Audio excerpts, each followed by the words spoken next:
ઈશ્વર છે. આ માયા શું છે ને એનો બરાબર જોણો અને પછી મોણો.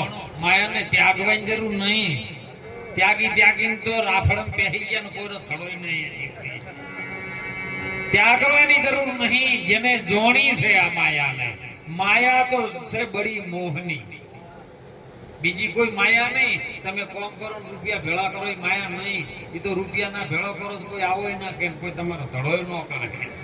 એ તો જગતના વ્યવહારમાં પૂરો હોવો જોઈએ અને ભજનમાં પૂરો હોવો જોઈએ તો મેળ આવે છે. હે માયા છે બડી મોહની, તો મોશના સાથે છે. મોશનો છે તો શરીરનો.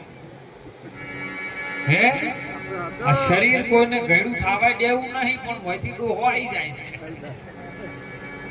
આપણે ગળું થાવું નતું. આ ધોળા વાળે નતા લાંબા પણ અંદરથી આવી ગયા. તોય ડાઈ મારી નતા લાવવા પણ છતાં આયા. જેમ કે અંદરથી આયા. બાળપણ હતું જવાની અંદરથી આવી, જવાની જતી રહી અને તારીખે ખબર નહીં ચી તારીખે આ જઈ. ડોહો આવ્યો મોયથી, ગળપણ આવ્યું, પણ જોથી આવ્યું એ ખબર નથી. ને કે પાછી આડી વાડી ન કરો. એટલે મહાપુરુષો કે આ સાધન મળ્યું. શરીર એક સાધન છે, ગાડી છે. એ ગાડીને હારા રોડ ઉપર ચલાવો. સદારામ બાપા આપણે કહેતા, રામ હળવે પાટે આ દુનિયા ચડી ગઈ. જેને પાટો બદલ્યો ને ગાડી ખાડામાં પડી છે, એને ખબર પડી ગઈ હતી કે હવે આર્યું વળે એવું ગમે એટલું કરો ને તો એ ખાતાનું છે, ખાતું કોમ કરે છે ને કે બીજું નહીં કરે. કેમ કે ખાતું બીજું પકડવાનું છે સાહેબ. પરમાત્માના નામનું, સદગુરુના નામનું જો ખાતું પકડાય ને તો આપણા જીવનનું કલ્યાણ થઈ જાય. આ જીવ આયો છે કનાશ રે, આયો છે ખરો પણ જોડ્યો નથી.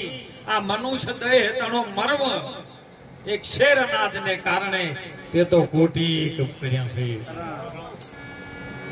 એક એટલે મહાપુરુષોને કેવું પડ્યું કે જૂના ખાતા એ માથા છે નહીં હવે નવા ના કરો. એ રામ રામ રટતા તમે કોક દી તો તરો. આમ કા કરો રે એ પ્રાણી, આમ કા કરો. એ રામ રામ ભજો ને પછી ભવસાગર તરો.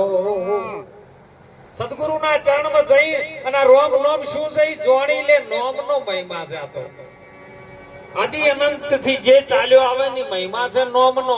પણ આ નોમ કયો રહેશે એ ગુરુના ચરણમાં પડ્યું. ગુરુ સિવાય એનો ઉદ્ધાર કોઈ કરી શકે એવો નથી. નામ મુખેથી લેવાય એવું નથી, કહેવાય એવું નથી.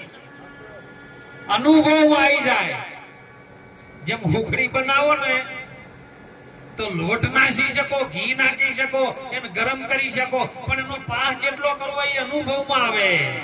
એ કહેવાય નહીં, લેવાય નહીં. કોક ને કહેવા તો ગોડા માતરની હુખડીની રાબડી થઈ જાય ખબર ન પડે.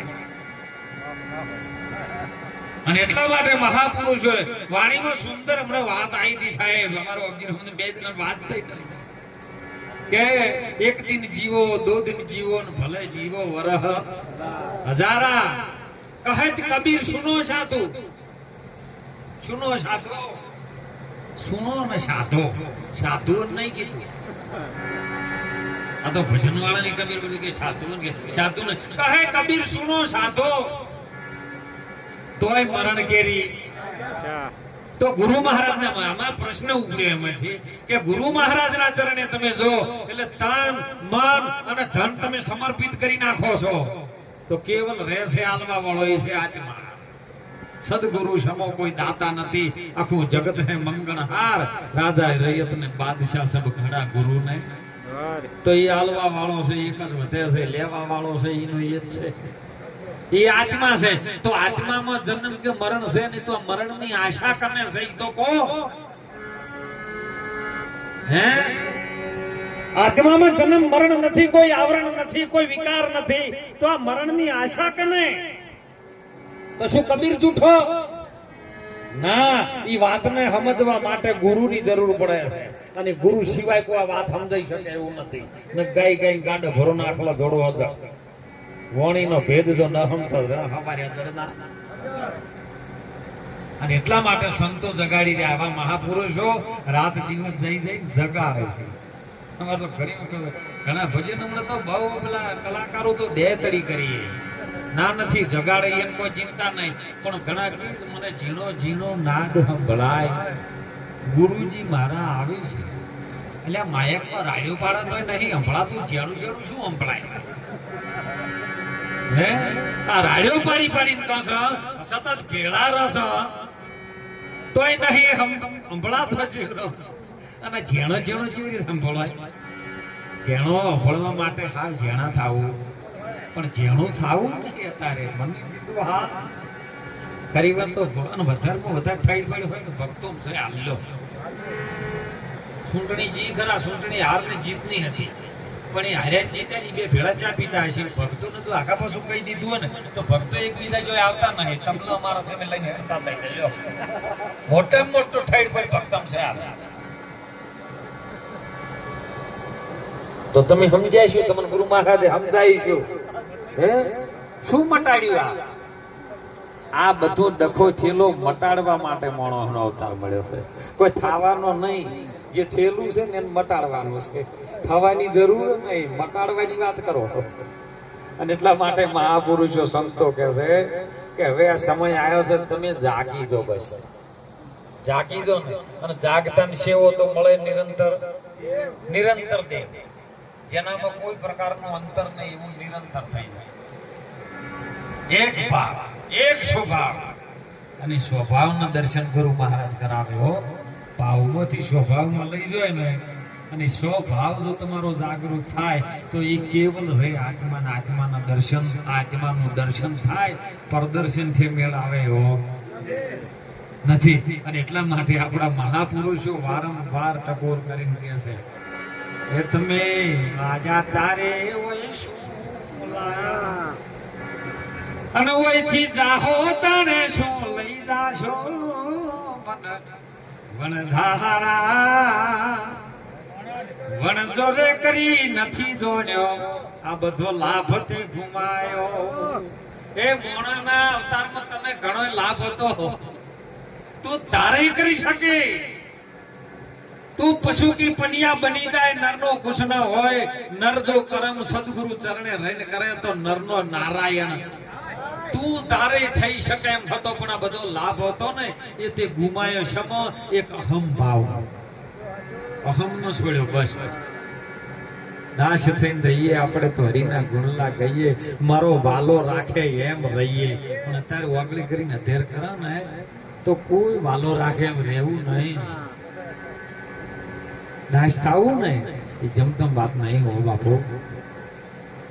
દાસ થઈ જાવ ને બધો ઘણી વખત ભક્તિ તમે ઉતર્યા ને ભક્તિ તમને વરી અને ભક્તિ તમે આવી ગયા તેનું પ્રમાણ આગળના સંતોએ પ્રમાણ આપ્યા છે હે. તો અત્યારે પ્રમાણ શું? પ્રમાણ એક જ છે સાહેબ, તમે ભય મુક્ત થઈ જાઓ. ભક્તિ જો તમારા ઉતરી જાય ને તો તમે ભય મુક્ત થઈ જાઓ, નિર્ભય બની જાય એમનો. અને પછી તોરલ કેવું કર્યું, તમે ભક્તિ નિર્ભય કરો. નિર્ણય નારી તોળી રોણીએ ત્રણ લીધા. રજોગુણ, તમોગુણ, સતોગુણ ત્રણે પાર જતી રહ્યા. કોઈ હું નહીં જેસલ હતો અને સાસદીયો હતો અને સધીર હતો, એ તો જગતના વ્યવહારમાં. આધ્યાત્મિકમાં એવું છે મહાપુરુષો રજોગુણ ને જીતી લીધો, તજોગુણ ને જીતી લીધો અને સતોગુણ ને પાર જતી રહી. પિંડ બ્રહ્માંડ થી પર ગુરુજીનો દેશ. આ ગુણ તો તારા દેહના છે, એની પર જતો રહ્યો. નોમ, રૂપ ને ગુણ. અને ચોથું પદ છે અવિનાશ, જેનો વિનાશ ના થાય એવું અવિનાશ પદ એ છે આત્મા. અને આત્મ સ્વરૂપમાં જે જતું રહ્યું ને એનો બેડો પાર થઈ ગયો, એ જીતી ગયો. પછી જગતના વ્યવહારમાં એ જીતે નહીં, હાર્યા નહીં. પોતાના હોમે જે હારી બેસી જાય ને એની વાત. જગત હોમે ભલે જીતી જાય હારી જાય, પણ પોતાના હોમો જે હારીને બેહે ને ત્યારે સમજો કે આપણા ભક્તિ ઉતરી છે સાહેબ. અને ભક્તિ કરે ને એટલે નરસિંહના 52 કામ કર્યા આપણે ચમ ના કરે. મને તો નાકે નાકે પરિચય થાય એટલે મારે કેવું પડે છે સાહેબ. મહારાજ હે